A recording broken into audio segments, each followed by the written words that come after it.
Hey everyone, welcome to judiciary plus.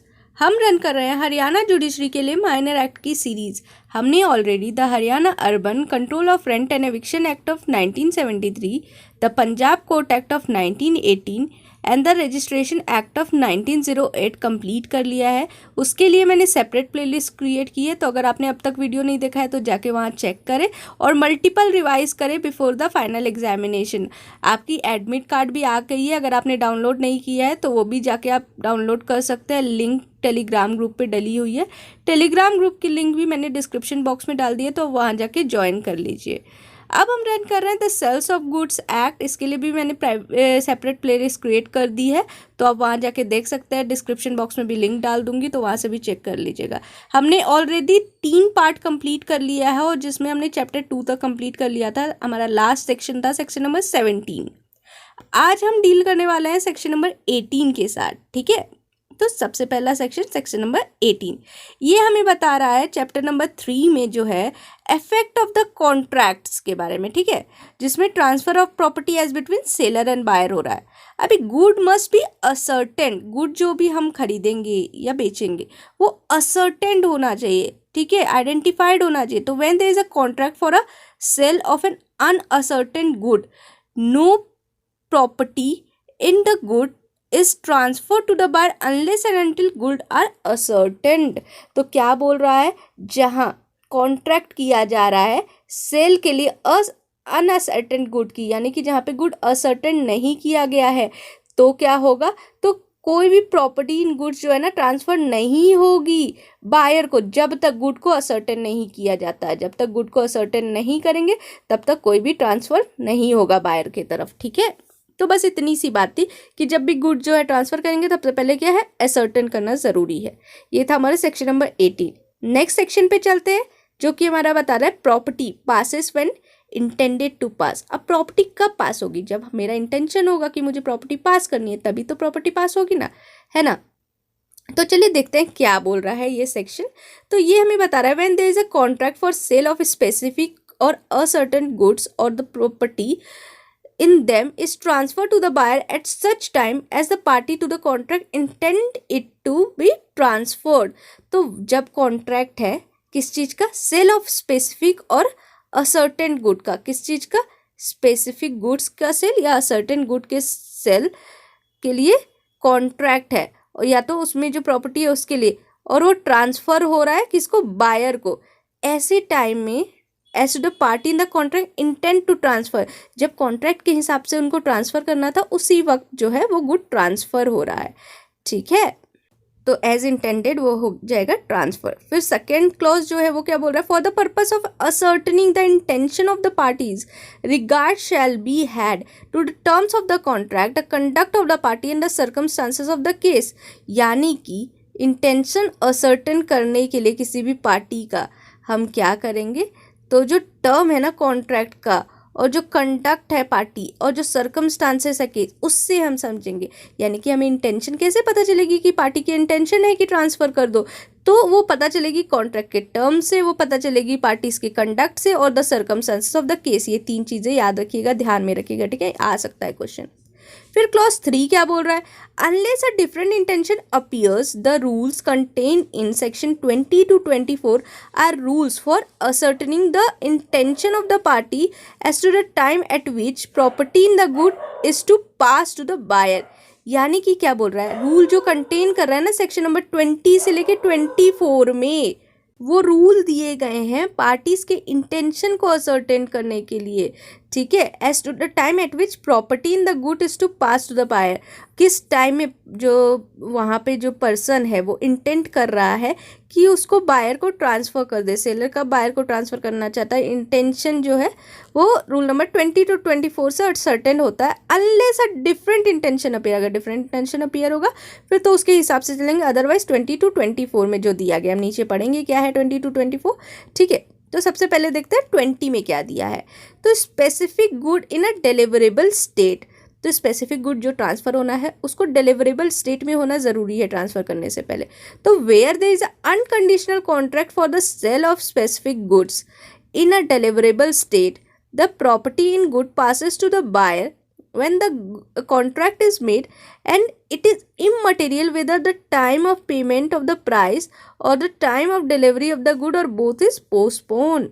यानी कि क्या बोल रहा है, जहां अनकंडीशनल कॉन्ट्रैक्ट है किस चीज का, सेल ऑफ स्पेसिफिक गुड से रिलेटेड, यानी कि स्पेसिफिक गुड से रिलेटेड सेल के लिए अनकंडीशनल कॉन्ट्रैक्ट है और उसमें क्या है, जो है सेल कर रहे हैं स्पेसिफिक गुड डिलीवरेबल स्टेट में, ठीक है।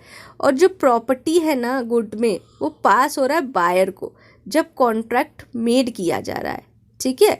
और ये इमटेरियल है with the time of payment of the price और time of delivery of the good और बोथ इज पोस्टपोन। तो ये इमटेरियल है ऐसे कॉन्ट्रैक्ट में कि टाइम ऑफ पेमेंट और टाइम ऑफ डिलीवरी जो है ना वो पोस्टपोन हो रहा है कि नहीं, ये इमटेरियल है।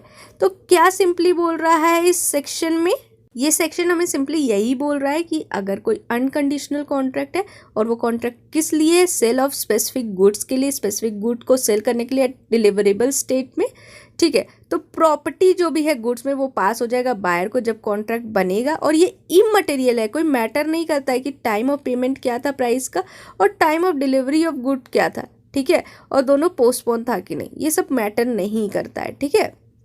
तो स्पेसिफिक गुड जो भी आपको सेल करना है वो डिलीवरेबल स्टेट में होना चाहिए अकॉर्डिंग टू सेक्शन नंबर 20, ठीक है।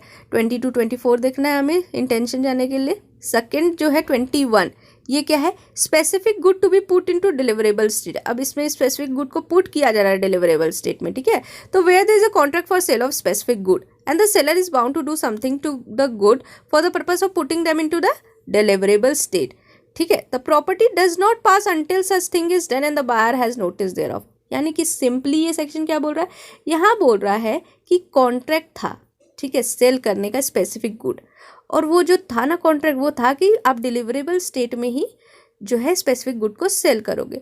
और डिलीवरेबल स्टेट में लाने के लिए उस स्पेसिफिक गुड को सेलर की ड्यूटी है कि उसको कुछ करना पड़ेगा, ठीक है, उसको डिलीवरेबल स्टेट में लाने के लिए स्पेसिफिक गुड को। तो जब तक प्रॉपर्टी पास नहीं होगी, जब तक वो चीज़ सेलर करेगा नहीं और बायर को नोटिस नहीं होगा उस चीज़ का, तब तक जो है प्रॉपर्टी क्या होगी, पास नहीं होगी, ठीक है। तो उसको सेलर को वो काम करना है और नोटिस को पता होना चाहिए बायर को, ठीक है। तो ये हमारा बता रहा है 21, जहाँ पे डिलीवरेबल स्टेट में है नहीं, सेलर को कुछ करना पड़ेगा तब होगा। 20 में क्या था, डिलीवरेबल स्टेट में था ऑलरेडी, ठीक है। अब आते हैं नेक्स्ट सेक्शन पे जो है 22, ये बता रहा है specific good in deliverable state when the seller has to do anything thereto in order to ascertain price, ठीक है। तो क्या बोल रहा है, when there is a contract for sale of specific good in deliverable state but the seller is bound to weigh, measure, test और do some other act or thing with reference to the good for the purpose of ascertaining the price, the property does not pass until such act or thing is done and the buyer has notice thereof। यानी कि क्या बोल रहा है ये section, specific good जो है ना डिलीवरेबल स्टेट में है, चाहे सेलर को कुछ करना पड़ रहा है ताकि असर्टेन कर पाए प्राइस, तो जहाँ कॉन्ट्रैक्ट है सेल करने का कोई स्पेसिफिक गुड डिलीवरेबल स्टेट में, ठीक है, कॉन्ट्रैक्ट किस चीज़ का है, सेल करने के लिए स्पेसिफिक गुड डिलीवरेबल स्टेट में, लेकिन सेलर जो है ना बाउंड है, उसकी ड्यूटी है कि उसको वेट करना है, मेज़र करना है और टेस्ट करना है और कुछ अदर एक्ट करना है ताकि वो चेक करे कि जो गुड्स है ना वो गुड्स का प्राइस कितना है। और जो प्रॉपर्टी है ना तब तक नहीं पास होगी जब तक ऐसे एक्ट ये जो है सेलर नहीं करेगा और बायर को उस चीज़ की नोटिस नहीं है। अब 21 में हमने देखा था कि डिलीवरेबल स्टेट में लाने के लिए सेलर को कुछ करना पड़ रहा है और वो करेगा, उसकी नोटिस मिलेगी बायर को, तभी वो पास होगी। अब 22 में हम देख रहे हैं कि गुड जो है डिलीवरेबल स्टेट में तो है, लेकिन सेलर की ड्यूटी है कि वो बाउंड है कि उसको वेट करना है वो चीज़, या मेज़र करना है, या टेस्ट करना है, या कुछ अदर एक्ट करना है ताकि पता चले कि गुड की प्राइस कितनी है। तो उसको डिलीवर करने से पहले ये सारी चीज़ें या इसमें से कोई भी एक चीज़ करनी पड़ेगी और बायर को नोटिस होनी चाहिए कि सेलर ने अपना परफॉर्म कर लिया है टास्क, ठीक है, तो फिर ट्रांसफ़र हो जाएगा। फिर 23 हमें क्या बोल रहा है, ये बता रहा है sale of unascertained good and appropriation, या अनअसर्टेन गुड है, गुड को असर्टेन नहीं किया गया अब तक, ठीक है। तो फर्स्ट क्लॉज क्या बोल रहा है, where there is a contract for sale of unascertained और फ्यूचर गुड, ठीक है। तो कॉन्ट्रैक्ट किस चीज़ की है? सेल ऑफ अनसर्टेन और फ्यूचर गुड के लिए बाय डिस्क्रिप्शन के थ्रू, ठीक है।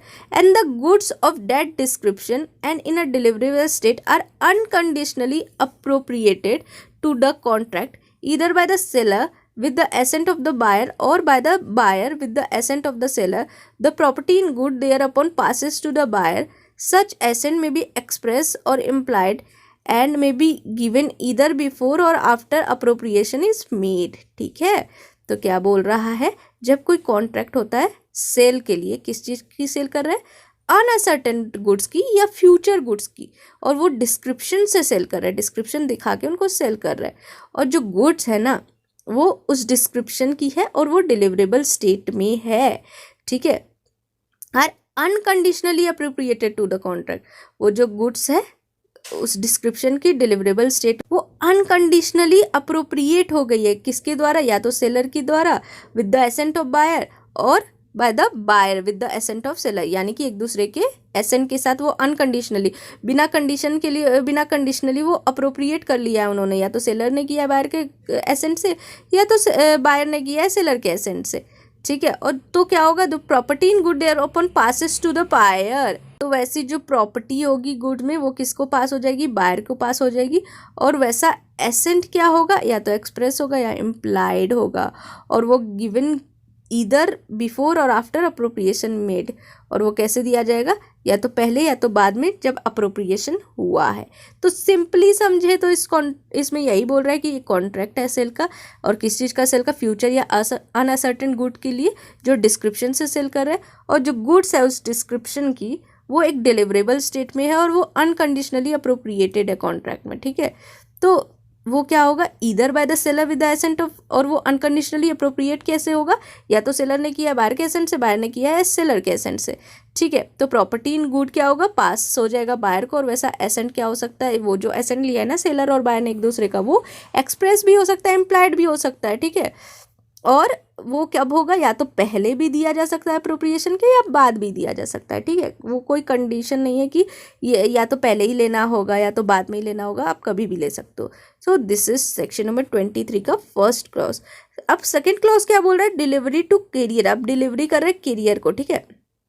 तो where in pursuance of the contract the seller delivers the good to the buyer और टू अ कैरियर और other bailee for the purpose of transmitting to the buyer and does not reserve right of disposal, he is deemed to have unconditionally appropriated the good to the contract। यानी कि अब किसी contract में seller ना deliver कर रहा है good, किसको? बायर को, किस और या कैरियर को या किसी अदर बेली को, ठीक है, मिडल पर्सन, और जिसका नाम जो है बायर ही दिया था या वो नहीं भी दिया था, कोई भी दे सकता है, ठीक है, जो उसको पहुंचाएगा, और वो किस लिए? ट्रांसमिशन के पर्पस से वो कैरियर या अदर बेली, ठीक है। और वो उसके पास कोई राइट नहीं है डिस्पोजल का, तो अगर वो यूज़ करता है उसको क्या माना जाएगा? Unconditionally appropriated the good to the contract, क्योंकि उसको अथॉरिटी नहीं है ना डिस्पोजल की, तो उसको क्या माना जाएगा? अनकंडीशनली अप्रोप्रिएटेड, ठीक है।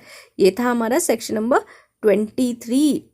अब नेक्स्ट सेक्शन है section number 24, good Saint on approval और ऑन सेल और रिटर्न। गुड सेंड कैसे किया जाता है? या तो अप्रूवल पे या सेल और रिटर्न पे, ठीक है। तो when goods are delivered to the buyer on approval और ऑन सेल और रिटर्न और other similar term, the property thereon passes to the buyer, ठीक है। तो यानी क्या बोल रहा है? जब गुड्स जो है ना डिलीवर हो रहा है किसको? बायर को, अप्रूवल पे या सेल और रिटर्न पे और सिमिलर टर्म्स पे, तो प्रॉपर्टी किसको पास हो जाएगा? बायर को पास हो जाएगा। कब? When he signifies his approval और एक्सेप्टेंस टू द सेलर और does any other act adopting the transaction, जब वो सिग्निफाई करता है अपना अप्रूवल या एक्सेप्टेंस सेलर को, या कोई अदर एक्ट करता है उस ट्रांजैक्शन को अडॉप्ट करने के लिए, ठीक है। और दूसरा क्या है? When he does or signifies approval or acceptance to the seller but retain the good without giving notice of rejection, then if a time has been fixed for the return of the goods on the expiration of such time and if no time has been fixed on the expiration of a reasonable time, तो क्या बोल रहा है? अगर उसने signify नहीं किया, first में तो है सिग्निफाई कर रहा है अपना अप्रूवल और एक्सेप्टेंस, ठीक है, seller to the seller and does any other act adopting the transaction, या तो सिग्निफाई कर रहा है या कोई अदर एक्ट कर रहा है जिससे समझ में आ जा रहा है कि उसने सिग्निफाई किया। दूसरे में क्या बोल रहा है, उसने सिग्निफाई नहीं किया है अपने अप्रूवल और एक्सेप्टेंस सेलर को, लेकिन वो रिटेन कर रहा है गुड को बिना नोटिस दिए रिजेक्शन के, और अगर टाइम जो है ना फिक्स है कि इतने टाइम में तुमको रिटर्न करना है गुड्स को, और वो एक्सपायर हो गया तो मान लिया जाएगा कि उसने एक्सेप्ट कर लिया है। और अगर कोई टाइम नहीं स्पेसिफाई किया है तो रीजनेबल टाइम के एक्सपायरेशन पे उसको माना जाएगा कि उसने ले लिया है।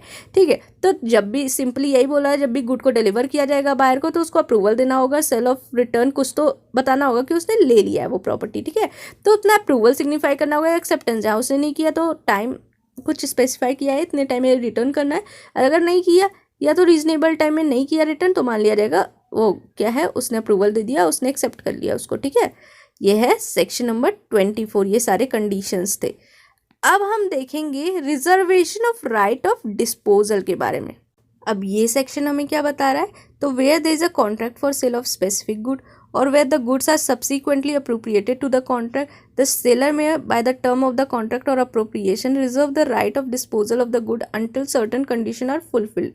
In such case, notwithstanding the delivery of the goods to a buyer or a carrier or other value for the purpose of transmission to the buyer, the property in good does not passes to the buyer until condition imposed by the seller are fulfilled. यानी कि क्या बोल रहा है, जहाँ कोई contract है किस चीज़ का, सेल ऑफ स्पेसिफिक गुड का, या गुड आर सब्सिक्वेंटली अप्रोप्रिएट, यानी कि सेल किस चीज़ का कर रहा है, स्पेसिफिक गुड का, या तो गुड्स क्या कर रहा है सब्सिक्वेंटली बाद में जो है अप्रोप्रिएट होगा इस चीज़ की कॉन्ट्रैक्ट है। ठीक है, तो सेलर क्या करेगा, सेलर जो है by the terms of the contract और अप्रोप्रिएशन रिजर्व करेगा right of disposal of the good. ठीक है, तो सेलर क्या करेगा, कॉन्ट्रैक्ट के टर्म्स पे या अप्रोप्रिएशन पे रिजर्व कर देगा राइट किस चीज़ का, गुड्स के डिस्पोजल का। ठीक है, until certain condition are fulfil, जब तक कुछ कंडीशन जो है फुलफिल नहीं हो जाता। इन सच केसेस, ऐसे केसेस में notwithstanding the delivery of the good to a buyer और अ करियर और other bailee for the purpose of transmission to the buyer, the property in the good does not pass to the buyer until the condition impose by the seller are fulfil. यानी कि जब तक condition जो impose की गई है ना seller के द्वारा वो फुलफिल नहीं हो जाता, तब तक गुड्स जो है बायर को ट्रांसफर नहीं होगा, या किसी करियर को, या अदर बेली, या किसी और पर्सन को। तो कंडीशन पहले फुलफिल करनी होगी जो भी सेलर ने इम्पोज की है, तभी डिस्पोज ऑफ होगा गुड। और वो गुड किस चीज़ के लिए, contract of sale of specific good या सब्सिक्वेंटली अप्रोप्रिएट गुड्स आर, और जहाँ पे गुड्स जो है अप्रोप्रिएट हो गया है सब्सिक्वेंटली। ठीक है, तो वहाँ राइट है डिस्पोजल ऑफ गुड को रिजर्व करने का सेलर का, वो कुछ कंडीशन लगा लेता है वो फुलफिल करने का, तभी डिलीवरी देगा गुड को। ठीक है, तो ये था 25 में रिजर्व करने का राइट किसके पास है, सेलर के पास है। कहाँ, जहाँ पे सेल ऑफ स्पेसिफिक गुड है या सब्सिक्वेंटली अप्रूव हो गया है कॉन्ट्रैक्ट के टर्म्स के हिसाब से, और अप्रोप्रिएशन हो गया है, तो राइट ऑफ डिस्पोजल है गुड्स का यहाँ पे। ठीक है, क्लॉज 2 क्या बोल रहा है, वेयर गुड्स आर शिप्ड और delivered to a railway administration for carriage by railway और बाय बिल ऑफ लेडिंग और railway receive as the case में be, the goods are deliverable to the order of the seller और the agent, the seller is prima facie deem to have reserve the right of disposal. यानी कि क्या बोल रहा है, अब good shift करे जा रहे हैं रेलवे के थ्रू। ठीक है, या बिल ऑफ लेडिंग या रेलवे रिसिप्ट के थ्रू, तो गुड्स को क्या माना जाएगा, डिलीवरेबल स्टेट में। ठीक है, ऑफ द सेलर और his agent, the seller is prima facie, prima facie क्या है, सेलर को माना जाएगा कि उसने रिजर्व कर लिया right of disposal, prima facie ही माना जाएगा यहाँ पे रेलवे के केस में कि उसने डिस्पोजल रिजर्व कर दिया डिस्पोजल का राइट। ठीक है, किसने, सेलर ने। तो ये था क्लॉज 2। अब क्लॉज 3 जाएंगे, याद रखिएगा प्राइमा फेसी डीम्ड कर लेता है यहाँ पे। ठीक है, यहाँ डीम्ड हो जाता है प्राइमा फेसी कि उसने रिजर्व कर लिया, जहाँ पे एडमिनिस्ट्रेशन रेलवे एडमिनिस्ट्रेशन को दे रहे हैं कैरेज के लिए, या बिल ऑफ लेडिंग दे रहे हैं, और गुड डिलीवरेबल में है। ठीक है, तो good deliverable to the order of the seller और हिज एजेंट, उस सेलर के ऑर्डर पे या उसके एजेंट के ऑर्डर पे, तो क्या माना जाएगा, रिजर्व कर लिया राइट ऑफ डिस्पोजल। ठीक है, फिर थर्ड क्लॉज है, where the goods seller of goods drawn on a buyer for a price and transmit to the buyer the bill of exchange together with the bill of lading, or as the case may be the railway receipt to secure acceptance or payment of the bill of exchange, the buyer is bound to return the bill of lading or railway receipt if he does not honor the bill of exchange, and if he wrongfully retains the bill of lading or the railway receipt, the property in good does not pass to him. ठीक है, तो यहाँ क्या बात हो रही है, यहाँ बात हो रही है जहाँ सेलर जो है गुड का वो ड्रॉ कर रहा है, ठीक है, on the buyer for the price and transmit to the buyer the bill of exchange whether the bill of lading as the case में भी, ठीक है। तो जहाँ सेलर किस चीज़ का, गुड्स का वो ड्रॉ कर रहा है बायर पे प्राइस के लिए और ट्रांसमिट कर रहा है बायर को बिल ऑफ एक्सचेंज और उसके साथ बिल ऑफ लेडिंग, ठीक है, जो भी केस हो, दोनों में जो भी हो, ठीक है, रेलवे रिसिप्ट के लिए और एक्सेप्टेंस सिक्योर करने के लिए payment of bill of exchange पे। तो बायर जो है वो बाउंड हो जाएगा रिटर्न करने के लिए बिल ऑफ लेडिंग या रेलवे रिसिप्ट अगर वो ओनर नहीं करता है, फिर does not honour the bill of exchange, he wrongfully retain the bill of lading और railway receipt, the property in good does not pass him. अगर उसने रॉन्गफुली रिटेन कर लिया वैसे बिल ऑफ लेडिंग या रेलवे रिसिप्ट तो property उसको pass नहीं होगी। This is not so important section, तो आप इसको एक बार देख लीजिएगा ना अपने से तो भी समझ में आएगा। बस आपको याद करने की चीज़ यही है कि सेक्शन नंबर 25 में सेलर के पास है right to reservation, the right of disposal of the goods, ठीक है, उसके रिजर्वेशन की राइट है 25 में, ठीक है। अब 26 क्या है, तो risk prima facie passes with property, ये इंपॉर्टेंट है। रिस्क जो है ना प्राइमा फेसी पास होती है प्रॉपर्टी के साथ, तो unless otherwise agreed goods remain at the seller's risk until the property there is transfer to the buyer, यानी कि जब तक गुड जो है ना सेलर के रिस्क पे रहती है, जब तक गुड ट्रांसफर नहीं किया जाता है बायर को, तब तक किसकी रिस्क है, सेलर की रिस्क है। लेकिन when the property therein is transferred to the buyer, the goods at the buyer risk when delivery has been made or not। लेकिन जब प्रॉपर्टी उसके अंदर जो पास हो गई है बायर को, तो फिर वो बायर के रिस्क पे हो जाती है, चाहे डिलीवरी उसको दी गई हो या ना दी गई हो। जब प्रॉपर्टी ट्रांसफ़र हो गई तो मान लिया जाएगा कि वो बायर की रिस्क है, अब आपकी रिस्क है, आप संभालो। प्रोवाइजो क्या बोल रहा है, where delivery has been delayed through the fault of either buyer or seller, the good at the risk of the party in fault as regard to any loss which might not have occurred but for such fault। यानी कि proviso क्या बोल रहा है, अब delivery जो है ना डिले हो गई है, चाहे किसी के भी फॉल्ट पे हो, या तो बायर के या तो सेलर के फॉल्ट पे डिले हुई हो, तो गुड जो है ना at the risk of the party in fault, तो किसके रिस्क पे होगी गुड, जो उसके फॉल्ट के कारण डिले हुआ है गुड या कोई लॉस हुआ है, तो उसकी जो भी पार्टी फॉल्ट में है वो भरपाया करेगा उसका, ठीक है, उसके ही रिस्क पे होगा वो जिसके कारण भी वो डिले हुआ है। अब फर्दर प्रोवाइजो क्या बोल रहा है, nothing in this section shall affect the duties और लाइबिलिटीज ईदर ऑफ सेलर और buyer as a bailee of the good of the other party, यानी कि इसमें कुछ भी नहीं है जो अफेक्ट कर रहा है ड्यूटीज या लाइबिलिटीज या तो सेलर का या तो बायर का as a bailee of the good of the other party, ठीक है, कैसे, as a bailee of the good of the other party, यानी कि इसमें कुछ भी नहीं है जो अफेक्ट करेगा सेलर और बायर की ड्यूटीज या liability as a bailee of the good, ठीक है। एज अ बेली, बेली कौन होता है, जो गुड रखता है किसी पर्टिकुलर पर्पस के लिए, पर्टिकुलर टाइम के लिए, बेलर का, ठीक है। तो सेलर और बायर क्या होगा, इसमें कुछ भी नहीं है जो इस सेक्शन में कुछ भी नहीं दे रखा जो अफेक्ट करेगा ड्यूटीज या लाइबिलिटी सेलर और बायर की एज अ बेली, ठीक है, ऑफ द अदर पार्टी। तो ये था हमारा सेक्शन नंबर 26 और आज के सेशन में हम यहीं तक रखते हैं। नेक्स्ट सेक्शन से स्टार्ट करेंगे, यानी कि सेक्शन 27 से। तो stay tune for further lecture. Thank you.